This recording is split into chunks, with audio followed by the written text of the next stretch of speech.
Bem-vindos a mais uma aula do nosso curso de linguagem Ladder. Hoje nós abordaremos as instruções básicas em Ladder. E quais são as instruções sobre as quais nós vamos falar hoje? Nós vamos falar sobre as instruções de acionamento no contato, com contatos NA, acionamentos com contatos NF, o funcionamento das bobinas e das variáveis internas e a construção das instruções em malha.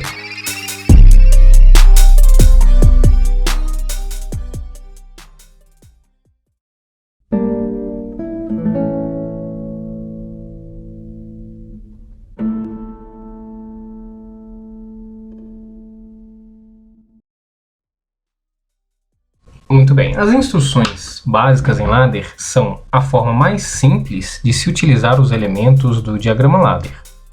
Ou seja, elas são a forma mais simples de utilizar os contatos, de utilizar as bobinas e como esses elementos simples funcionam nessa configuração simples para que se possa elaborar os códigos de soluções lógicas, certo? Dessa forma, as instruções básicas são a base da construção dos códigos, porque os códigos mais elaborados nada mais são do que a associação dessas instruções básicas no intuito de resolver problemas mais complexos. Por isso, compreender o funcionamento das instruções básicas é de grande valia para o programador ter capacidade de elaborar soluções lógicas mais complexas, fazendo a associação dessas variáveis, dessas instruções básicas de código. Muito bem, acionamento com contato NA. O contato NA, como a gente viu na aula passada, ele é um contato que se encontra normalmente aberto, né? No seu estado natural, ele vai estar aberto. Pois bem, quando nós introduzimos essa instrução básica de um contato normalmente aberto no nosso código Ladder, o que nós temos é o seguinte: quando esse contato estiver no estado natural dele, ou seja, aberto, nós vamos interpretá-lo como uma instrução falsa. E quando ele estiver fechado, ou seja, quando ele estiver comutado, nós vamos interpretá-lo como uma instrução verdadeira, certo? Então, se nós conectamos ao nosso módulo de entrada um botão e quando nós acionamos esse botão e ele envia energia para o nosso módulo de entrada, o scan vai perceber essa mudança e vai atualizar o espaço de memória referente à entrada, que no caso, por exemplo, a I14, e vai comutar o nosso contato NA. A partir do momento em que comuta o nosso contato NA, ele se fecha, representando aqui uma instrução verdadeira. Quando o nosso botão não está acionado, não está fechado, então ele não vai enviar energia para o nosso módulo de entrada, o scan não vai perceber aqui a mudança no estado desse espaço de memória, não vai atualizar o espaço de memória, e então nós teremos aí um contato normalmente aberto, interpretado como uma instrução falsa. Então a lógica terá como resultado verdadeiro quando houver a mudança no espaço de estado, ou seja, quando o nosso contato NA for comutado, ou seja, quando o botão externo for acionado. Caso o botão externo não seja acionado, a lógica terá como resultado falso, certo? É como se a CPU do nosso PLC, ela a cada ciclo de scan, ela fizesse a pergunta: o botão externo, ele está fechado? Caso a resposta seja sim, então a nossa lógica será verdadeira. Caso a resposta seja não, a nossa lógica será falsa. Por isso, nós podemos nós podemos caracterizar um contato NA como um verificador de fechado, que é a pergunta que a CPU realiza a cada ciclo de scan. O botão está fechado? O botão está fechado? Quando o botão está fechado, a nossa lógica terá como resultado verdadeiro. Quando o botão não está fechado, a nossa lógica terá como resultado um valor falso, certo? Acionamento com contato normalmente fechado. Nós vimos nas aulas anteriores que um contato normalmente fechado é aquele que, em seu estado normal, em seu estado natural, ele está fechado, certo? Então, o contato normalmente fechado no seu estado normal, nós o interpretamos como uma instrução verdadeira, certo? Porém, quando ele se encontra no estado comutado, ou seja, quando ele se encontra aberto, nós o interpretamos como uma instrução falsa, justamente pelo fato dele estar aberto, certo? Então, analisando como no caso anterior, em que nós conectamos um botão ao nosso módulo de entrada, certo?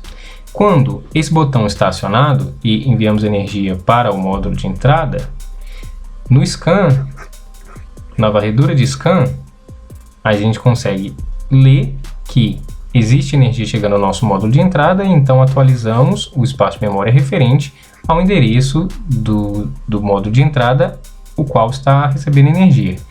E os contatos endereçados relacionados a esse espaço de memória serão comutados. No caso do contato NF, ele vai comutar para aberto, ou seja, ele vai comutar para um estado em que a instrução é interpretada como falsa, certo?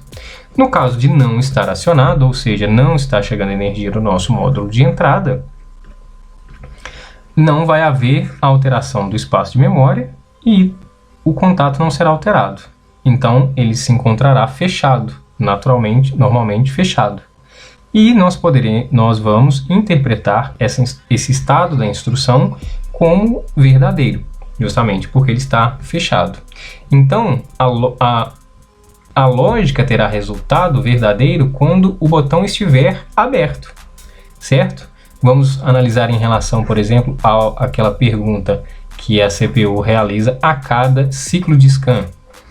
Nesse caso, a pergunta que a CPU faz é: o botão externo está aberto? Se a resposta é sim, o botão está aberto. Se o botão está aberto, qual é o resultado da lógica? Verdadeiro. Se o botão não está aberto, qual é o resultado da lógica? Falso. Então, nós aqui podemos avaliar que esse contato NF, ele funciona como um verificador de aberto. Ele vai sempre analisar se o botão do módulo de entrada está aberto. E quando estiver aberto, ele vai sinalizar no contato do código. Se ele estiver fechado, ele não vai sinalizar, ele vai estar aberto, vai ser falso, certo? E aí nós podemos comparar que, no caso do contato NA, o que ocorre é justamente que ele vai sinalizar quando o contato estiver fechado, certo? Aqui a instrução será verdadeira quando o contato estiver fechado. E no caso do contato NF, a instrução será verdadeira quando o botão estiver aberto. Por isso ele é um verificador de aberto. Nós utilizamos esta categoria de contato quando queremos desacionar uma saída ou um ramal de um código, certo? Então, quando nós queremos desacionar um elemento, por exemplo, temos o nosso código e aqui nós temos um elemento do código que nós queremos desacionar, seja uma bobina, pode ser um bloco funcional, pode ser um ramal. Então nós vamos inserir antes ou depois, né, dependendo da forma que está o código, nós vamos inserir um contato normalmente fechado para desacionar. E aí, quando nós acionamos aqui o botão relacionado a esse contato, o contato vai se abrir e vai desacionar todo esse circuito que está dependendo dele, certo? Muito bem, as bobinas. Como nós vimos nas aulas anteriores, as bobinas são como variáveis do código ladder, certo? Que serão acionadas pelas lógicas de controle, ou lógicas de entrada, ou instruções de entrada do nosso código ladder, certo? Então, quando as instruções de entrada que antecedem essa instrução bobina têm como resultado verdadeiro, ou seja, todas as instruções de entrada aqui vão tendo como seus resultados verdadeiro e esse conjunto tem como resultado verdadeiro, o valor no endereço de memória correspondente a este elemento comuta para verdadeiro, certo? O valor no elemento no espaço de memória correspondente comuta para verdadeiro, ou seja, a minha bobina vai comutar para verdadeiro, o espaço de memória vai comutar para verdadeiro e vai acionar o contato referente no módulo de saída, que vai acionar a carga que está conectada nesse contato do módulo de saída. Por isso, nós podemos caracterizar, nós podemos entender esse elemento como um elemento de energização de saída, ou seja, um elemento que eu utilizo justamente para energizar uma saída específica do endereço que eu configurei. As variáveis internas, elas têm a mesma característica de acionamento, com a diferença de não terem necessariamente, não serem ligadas diretamente a um espaço de memória referente a um contato físico no módulo de saída. Elas são acionadas também quando as instruções que a antecedem no ramal são verdadeiras. Quando o resultado das instruções que a antecedem é verdadeiro, ela vai ter o seu valor verdadeiro. Só que, diferente das bobinas de contato externo, elas não vão acionar um contato externo, mas vão comutar todos os contatos que estão relacionados a essa variável interna, a essa bobina auxiliar, pelo seu endereço, pelo endereçamento. Então, nós podemos caracterizar, nós podemos entender esse elemento, essa instrução, como uma instrução de energização de contatos internos, porque elas servem justamente para manipular, para comutar os contatos internos que têm endereçamento relativo a ela. As instruções em malha são uma forma de criar condições de entrada e de saída múltiplas, ou seja, criar condições de entrada e saída nas quais seja possível acionar, por exemplo, uma mesma saída por várias configurações diferentes de instruções. Aqui no caso, por exemplo, nós podemos acionar Y com 3 configurações de entrada diferentes, seja por A e B, seja por C e D, seja por E e D. Todas 3 têm a possibilidade de acionar a saída Y.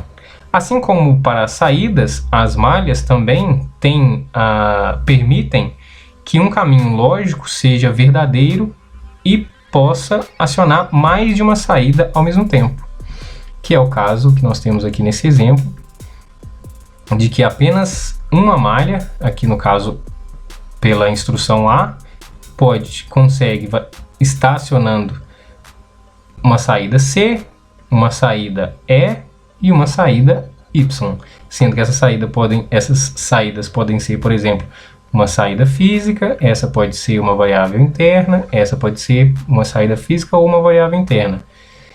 E essa também pode ser uma saída física ou pode ser uma variável interna, independe. Para todos os casos, as malhas têm seu funcionamento permitido.